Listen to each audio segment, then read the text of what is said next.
नमस्कार, जय महाराष्ट्राचं. बहिणीच्या घरी आले बहिणीला घ्यायला, कारण 1 वर्ष आणि 2 महिन्यांनी मी आईच्या घरी चाललेले आहे. आईचं घरीतून 15 किलोमीटरवरती आहे. बहिणीला घेतले आता. इतका त्रास होतो ना, आई वडील नसताना आई वडिलांच्या घरी जायचं. बहीण पुढे चालली आहे माझी.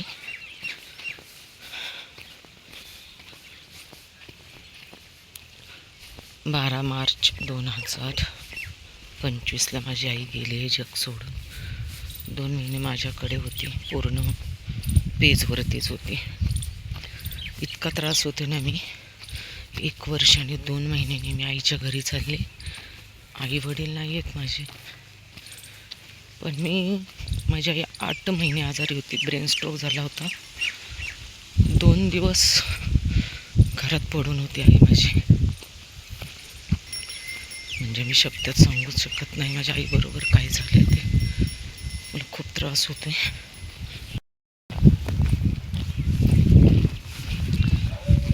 आईच्या घरी चालले मी खूप दिवसांनी. आईच्या साड्या खूप आहेत. 1 वर्ष 2 महिन्यांनी म्हटलं नाही का, कोणाला तरी गरीबाला देऊन टाकावं म्हणून. माझं बालपण लहानपण इथंच गेलं. म्हणजे माझा जन्मच इथं झाला, शेतात मातीत. आईचं घर खूप छोटं होतं. 1.5 खणाची एक रूम होती, पाष्टाची. उसाचं पाचत असतं त्याची. माझं लग्न झाल्याच्या नंतर माझ्या मिस्टरांनी मदत केली आणि हे ते घर आहे बघा माझ्या आईचं. गावाकडं जमिनीला भाव आल्यामुळे लोकांनी रस्ते पण ठेवले नाहीत. हे आहे माझ्या आईचं घर.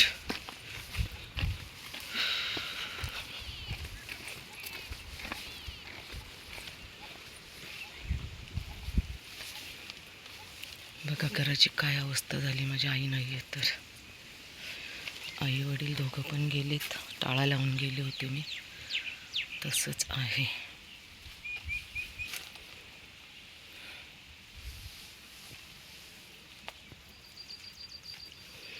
झाडलं सुद्धा नाही. घरं पाहिजेत त्यांना राहायला.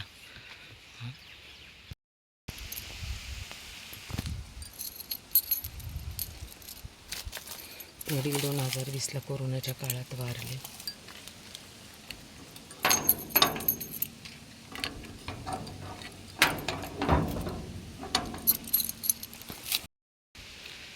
हे लॉक तोडून दुसरं लावलेलं आहे बघा. आणि माझा भाऊ इतका नालायक आहे ना, आईला मारलं त्याच्या बायकोने. इतका त्रास दिला म्हणून माझी आई मेली.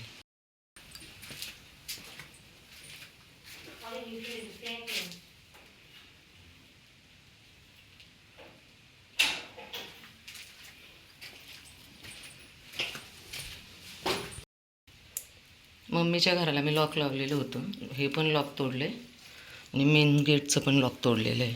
मी असंच हे 1 वर्षापूर्वी भांडी घासून गेले होते.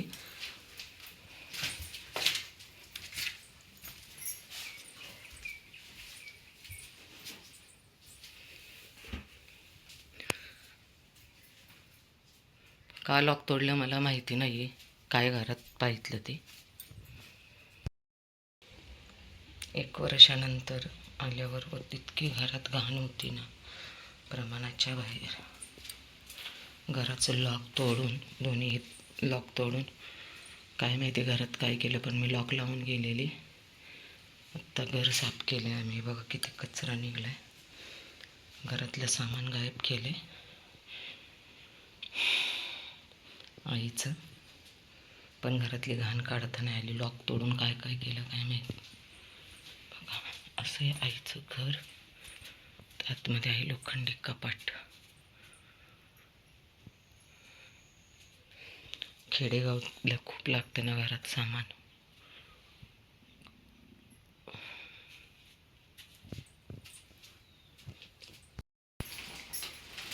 ह्या माझ्या आईच्या साड्या होत्या कपाटामध्ये. तिने कधीच अंगाला साडी लावली नाही. एवढ्या साड्या आहेत. तर ह्या साड्या सगळ्या आम्ही गोरगरीब लोकांना आळंदीत देणार आहोत. कारण मम्मीने कधीच एवढी चांगली साडी होती ना तर कधीच घातल्या नाही बिचारी. फाटक्या साडीवरती शेतात कामं करायची.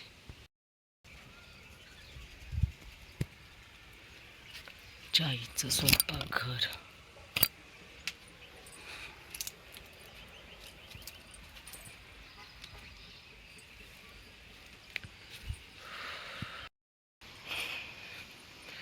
माहेरी आले मी. माझा लहान भाऊ 15 वर्षाचा असताना वारला, तर त्याला इथं बांधावरती मूर्ती करून बसवली आहे आतमध्ये. हे माझ्या वडिलांचं शेत आहे खाली संपूर्ण.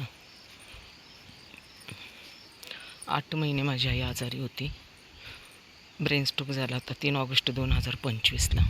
3 दिवस आई घरात पडून होती. भाऊ शेजारी राहतो, त्यांनी पाहितलं नाही. एक व्यक्ती, शेतात घर असल्यामुळे एवढी काही लोकवस्ती नाही, एक व्यक्ती नाही का घरापुढून चाललेला, त्याने आवाज दिला.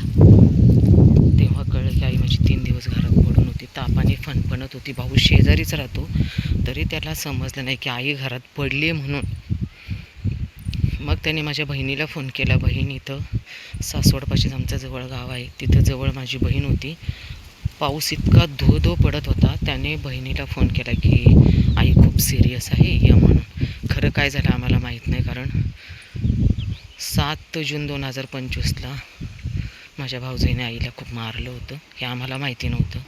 ज्यावेळेस माझा मुलगा कानिपनाथला येतो, तो आईकडे गेलेला, तर त्याने पाहिलेलं आईचे पाय खूप सुजलेले होते. म्हणून मग त्याने घरी आल्यावर मला सांगितलं, मम्मी आजीला खूप मारलं आहे म्हणून. 9 तारखेला मी भाऊजाईला फोन केला की म्हणजे माझी आई थोडी बडबड करायची आणि वेगळीच राहायची की तू मारलंस का म्हणून.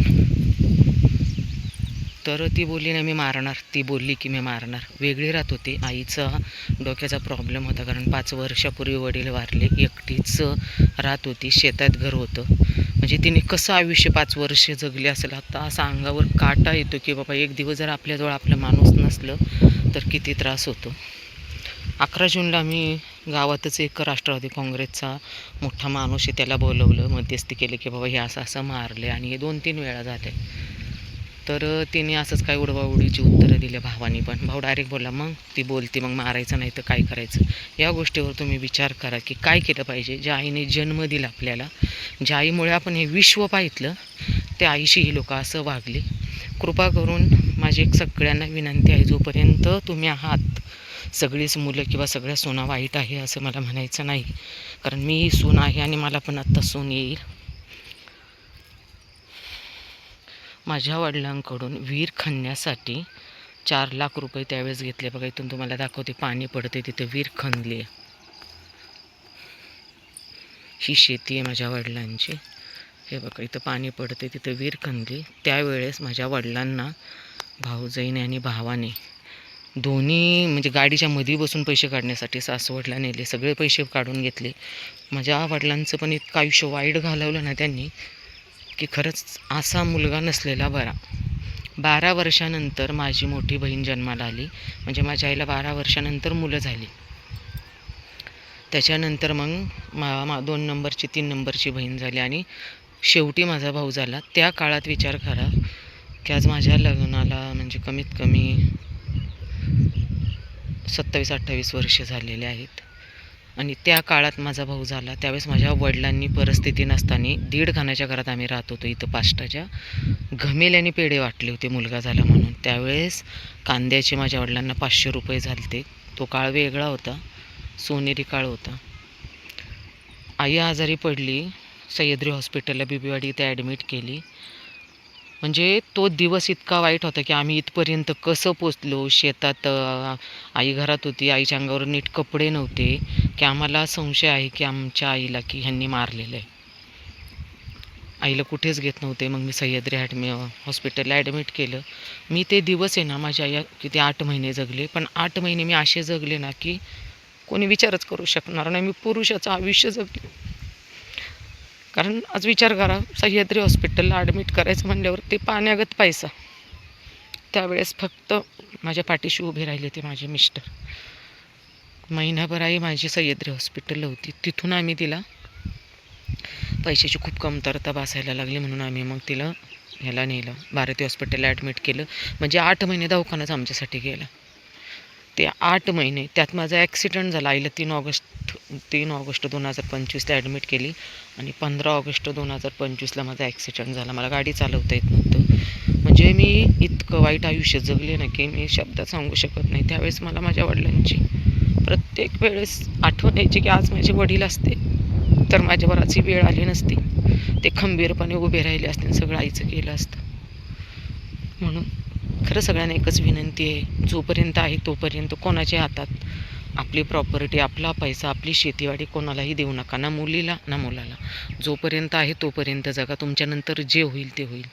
कारण आजकालचा जमाना फक्त घेण्यापुरता आहे, देण्यासाठी नाही आहे. आज मी 1 वर्ष 2 महिन्यांनी आईच्या घरी आली. ते पण आईच्या साड्या खूप आहेत. कधी माझ्या आईने चांगल्या साड्या अंगाला लावली नाही. कारण तिचं आयुष्य इतकं कष्टात गेलं ना की एक दिवस म्हणजे तिला सुख मिळालं नाही मरेपर्यंत. असं माझं आई आयुष्य जगली. माहेर पण आम्हाला अगोदरही नव्हतं आणि आता त्यांच्यानंतरही नाही आहे. आम्ही आलो नाही तर आमच्या भाऊजाईने भांडायला सुरुवात केली. आम्ही गप्प बसलो. कारण आम्हाला आमच्या आईवडिलांचे संस्कार खूप चांगले आहेत. कारण मी दरवाजाला लॉक लावले होते आणि ह्यांनी लॉक तोडले. कशासाठी काय त्यांनाच माहिती. नेहमी एका गोष्टीचं दुःख जाणवतं की एका आईच्या पोटी 4 ते 5 मुलं जन्माला येतात आणि एका आईला 5 मुलं सांभाळू शकत नाही. एक आई 10 मुलाला सांभाळू शकते, कसंही त्यांचं पोट भरू शकते. पण माझ्या आईचं एवढं हाल झालं ना की मी तुम्हाला सांगू शकत नाही काय काय घडलं 8 महिन्यात ते तिच्याबरोबर. 1 वर्ष आणि 2 महिन्याने मी इथं आले. आईच्या घराला टाळा आणि भावाने लॉक लावलेलं कुलूप तोडून. खूप वाईट अवस्था असते हो. कमीत कमी सुना जाऊ द्या, पण मुलांनी आपल्या आई वडिलांना विसरू नका. कृपा करून त्यांनी जन्म दिला आहे, हे जग दाखवलं आहे. हे इतकं सुंदर जग, आपण ह्या जगात राहतो, सगळ्या गोष्टीचा आनंद घेतो ते फक्त आपल्या आईवडिलांमुळे. ही सगळं झाडं माझ्या आईने लावलेली आहेत, वडिलांनी. बघा ही सगळी कडाची. हे माझ्या चुलत्याचं शेत आहे आणि ही सगळी आंब्याची झाडं, सीताफळाची झाडं. माझ्या वडिलांनी कधी आंबा विकला नाही. आंब्याला पिकला की पाट्या भरून घेऊन ते यायचे पुण्याला मला द्यायला. सगळ्या बहिणींना, माझ्या 2 बहिणी आहेत माझ्या अगोदरच्या, त्यांना कधीच आंबे विकले नाही. सगळे कडेची लाईन माझ्या वडिलांनी, आईने लावलेले आहेत झाडे. हे जांभळीचं आहे. आई वडील काय असतात ते गेल्यानंतर कळतात. म्हणून जोपर्यंत आहे तोपर्यंत आईवडिलांची सेवा करा, त्यांच्याबरोबर वेळ घालवा. आम्हाला कधी जमलं नाही आईवडिलांबरोबर वेळ घालवायला. संसार मुलं यातच आयुष्य गेलं.